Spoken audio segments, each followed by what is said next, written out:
ଓମ୍ ସାଇରାମ। ଆଜି ଆମେ ଜାଣିବା ପାଞ୍ଚ ଗୁରୁବାର ବ୍ରତ କେମିତି କରିବା। ପାଞ୍ଚ ଗୁରୁବାର ବ୍ରତ ନିୟମ।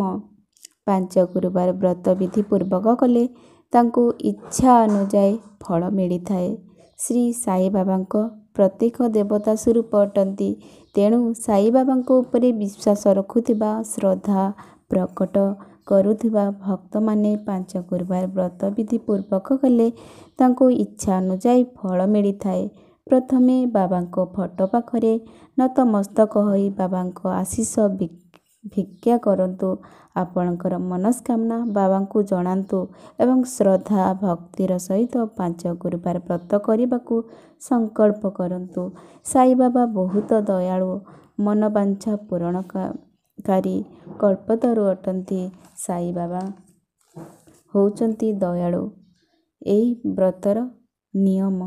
ଏହି ବ୍ରତ ସ୍ତ୍ରୀ ପୁରୁଷ ନିର୍ବିଶେଷରେ ଆବାଳ ବୃଦ୍ଧ ବନିତା କରିପାରିବେ।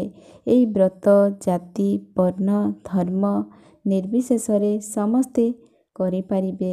ଏହି ବ୍ରତ ପାଞ୍ଚ ଗୁରୁବାର ବିଧିପୂର୍ବକ କଲେ ନିଶ୍ଚିତ ରୂପେ ଇଚ୍ଛା ଅନୁଯାୟୀ ଫଳ ମିଳିଥାଏ। ସନ୍ତାନ ପ୍ରାପ୍ତି, କାର୍ଯ୍ୟସିଦ୍ଧି, ବର ପ୍ରାପ୍ତି, ବଧୂ ପ୍ରାପ୍ତି, ବ୍ୟବସାୟ ବୃଦ୍ଧି, ଶତ୍ରୁନାଶ, ସୁଖ ଶାନ୍ତି ଲାଭ, ପରୀକ୍ଷାରେ ସଫଳତା, ରୋଗ କଷ୍ଟ ନିବାରଣ, ଇଚ୍ଛିତ ବସ୍ତୁ ପ୍ରାପ୍ତି ପାଇଁ ଏହି ବ୍ରତ କରାଯାଇଥାଏ। ଏହି ବ୍ରତ ଫଳ ଖାଇ କରାଯାଇପାରିବ, ନତୁବା ଦିନରେ ଥରେ ସାତ୍ୱିକ ଆହାର ଅନ୍ନ ଭୋଜନ କରି ମଧ୍ୟ କରାଯାଇପାରିବ। ଏହି ବ୍ରତ ପାଳନ ପାଇଁ ପୁରା ଉପବାସ କରିବାକୁ ପଡ଼ିବନି। ଯଦି ଗୋଟିଏ ବା ଦୁଇଟି ଗୁରୁବାର ବ୍ରତ କରି ଅନ୍ୟ ସ୍ଥାନକୁ ଯିବାକୁ ପଡ଼ିଲେ ତେବେ ମଧ୍ୟ ବ୍ରତ ଚାଲୁ ରଖିବାକୁ ପଡ଼ିବ। ଏହି ବ୍ରତକୁ ଯେକୌଣସି ଗୁରୁବାର ସାଇବାବାଙ୍କ ନାମ ନେଇ ଆରମ୍ଭ କରିପାରିବେ। ଯେଉଁ କାର୍ଯ୍ୟ ପାଇଁ ଏହି ବ୍ରତ କରିଥିବେ ସେଥିପାଇଁ ସତ୍ ହୃଦୟରେ ବାବାଙ୍କୁ ପ୍ରାର୍ଥନା କରିବା ଦରକାର।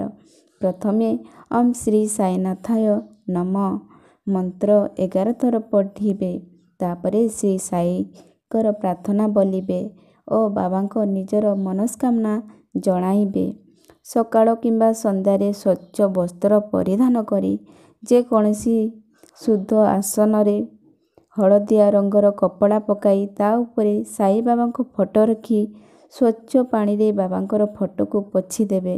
ତାପରେ ବାବାଙ୍କ ମଥାରେ ଚନ୍ଦନ କିମ୍ବା କୁକୁମରେ ତିଳକ ବାବାଙ୍କ ଫଟୋରେ ଲଗାଇବେ। ତାପରେ ହଳଦିଆ ରଙ୍ଗର ଫୁଲର ହାର ବାବାଙ୍କ ଗଳାରେ ଧାରଣ କରାଇବେ।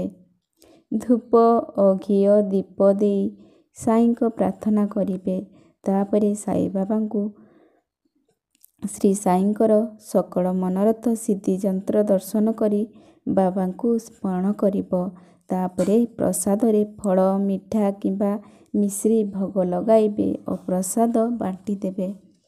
ଯଦି ସମ୍ଭବ ହୁଏ ପୂଜା କରିସାରି ପାଞ୍ଚ ଗୁରୁବାର ନିକଟସ୍ଥ ବାବାଙ୍କ ମନ୍ଦିରକୁ ଯାଇ ବାବାଙ୍କୁ ଦର୍ଶନ କରି ପ୍ରଣାମ କରି ଆସିବେ। ଯଦି ବ୍ରତ ସମୟରେ ସ୍ତ୍ରୀମାନଙ୍କର ମାସିକ ଧର୍ମ ହୁଏ ବା ଅନ୍ୟ କୌଣସି କାରଣରୁ ବ୍ରତ କରିନପାରନ୍ତି ତେବେ ସେ ଗୁରୁବାର ବନ୍ଦ ରଖି ସାଇଙ୍କର ମାନସିକ ପୂଜା କରି ଉପବାସ କରିବେ। ଏହାଦ୍ୱାରା ମଧ୍ୟ ବ୍ରତ ଅଖଣ୍ଡ ରହେ। ପରବର୍ତ୍ତୀ ଗୁରୁବାର ବ୍ରତ କରି ପାଞ୍ଚ ଗୁରୁବାର ବ୍ରତ କରି ବ୍ରତ ସମାପନ କରିବେ। ଭୋଗ କରିସାରିବା ପରେ ବ୍ରତ କଥା ପଢ଼ିବେ ଓ ଆରତି କରିବେ।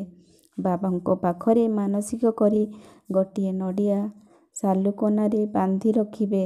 ମାନସିକ ପୂର୍ଣ୍ଣ ହେବା ପରେ ତାକୁ ପାଣିରେ ଭସାଇ ଦେବେ। ମଧ୍ୟାହ୍ନରେ ରୁଟି, ଡାଲି, ତରକାରୀ ଭୋଗ ଲଗାଇବେ। ଭୋଗ ହୋଇ ସାରିଲା ପରେ ପ୍ରଥମେ ନିଜର ଶକ୍ତି ଅନୁସାରେ ଦରିଦ୍ର, ନାରାୟଣ ସେବା, ଗରିବ ଲୋକଙ୍କୁ ଭୋଜନ କରାଇବେ ବା ଗୋଟିଏ ଗାଈ ବା କୁକୁରକୁ ସେହି ଖାଦ୍ୟ ଦେବେ। କାରଣ ବାବା ସମସ୍ତଙ୍କ ପ୍ରାଣୀଙ୍କ ଦେହରେ ବିଦ୍ୟମାନ ଅଟନ୍ତି। ରାତିରେ ଫଳ ଆହାର କରିପାରିବେ। ଚା, କଫି, ସରବତ ଇତ୍ୟାଦି ଖାଇପାରିବେ। କିନ୍ତୁ ଯାହା ବି ଖାଇବେ ପିଇବେ ପ୍ରଥମେ ସାଇଙ୍କୁ ଅର୍ପଣ କରି ସାରିବା ପରେ ନିଜେ ଗ୍ରହଣ କରିବେ। ଯଦି ଭୁଲରେ ବ୍ରତ ଖଣ୍ଡିତ ହୋଇଯିବ ତେବେ ବାବାଙ୍କୁ କ୍ଷମା ମାଗି ପୁଣି ଥରେ ବ୍ରତ ଆରମ୍ଭ କରିବେ। ପୂଜାବିଧି ସମାପନ ପରେ ଅଜାଣତରେ ହୋଇଥିବା ଭୁଲ ପାଇଁ ବାବାଙ୍କ ପାଖରେ କ୍ଷମା ପ୍ରାର୍ଥନା କରିବେ। ବାବା ବହୁତ ଦୟାଳୁ ଓ ମନବାଞ୍ଛା ପୂର୍ଣ୍ଣକାରୀ କଳ୍ପତରୁ ଅଟନ୍ତି। ତେଣୁ ଶ୍ରଦ୍ଧାର ସହିତ ବିଧିପୂର୍ବକ ବ୍ରତ କରିବା ଦ୍ୱାରା ଅଭୀଷ୍ଟ ଫଳ ପ୍ରାପ୍ତି ହେବ। ଯଦି ସନ୍ତାନ ପ୍ରାପ୍ତି ଆଶାରେ ବ୍ରତ କରୁଥାନ୍ତି ତେବେ ସେମାନେ ପ୍ରତ୍ୟେକ ଗୁରୁବାର ଦିନ ଭୋଗ ଲଗାଇ ସାରି ଗୋଟିଏ ଲେଖାଏଁ ନଡ଼ିଆ ଭାଙ୍ଗି ସେହି ଭୋଗ ନଡ଼ିଆକୁ ସ୍ୱାମୀ ସ୍ତ୍ରୀ ଭୋଗ ପାଇବେ, ଅନ୍ୟ କାହାକୁ ଦେବେ ନାହିଁ। ଦେଖିବେ ବ୍ରତ କଲେ 5 ଗୁରୁବାର ବ୍ରତ ଆପଣମାନଙ୍କର ମନସ୍କାମନା ପୂରଣ କରିବେ। ଓମ୍ ସାଇରାମ।